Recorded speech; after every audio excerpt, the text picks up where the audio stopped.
কোরবানির পশু যিনি জবাই করবে তাকে জবাইয়ের পারিশ্রমিক দিবেন কিনা? দিবেনই। জবাইয়ের পারিশ্রমিক দিবেন, আপনি জবাইয়ের পারিশ্রমিকটা দিবেন। আমার বয়ান শুনে অনেকে হয়তো কমেন্ট করতে পারে যে হ্যাঁ মনে হয় এর জন্য কইছে। আমি আমার জিন্দিগিতে 2টা পশু ক্রয় করছি, মাত্র জবাই করছি জিন্দিগিতে 2টা পশু। তার মানে আমি আমার জন্য বলছি না, এটা অধিকার, এটা সঠিক কথা, তাই বলছি।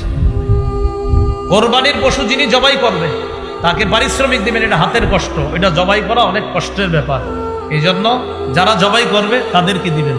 আর জবাই করার পরে আপনার একদম ছোট্ট একটা নোট ওঠে, ছোট্ট 1.5-2 লাখ টাকার গরু আপনার কোনো মতে হুজুর জবাই করছে যিনি, কষ্ট করে আরে আস্তে একটা নতুন 200।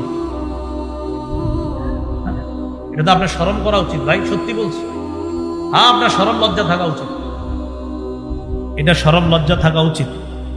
এটা আমি ওই যুগের কথা বলছি যে যুগে আমার বেতন ছিল 5,000 টাকা। ওই যুগে আমরা যে কোরবানি দিছি, ওই কোরবানি যিনি দিয়েছেন প্রায় 10 বছর 8 বছর আগের কথা, তাদেরকে আপনার ওই 100-200 দিনই।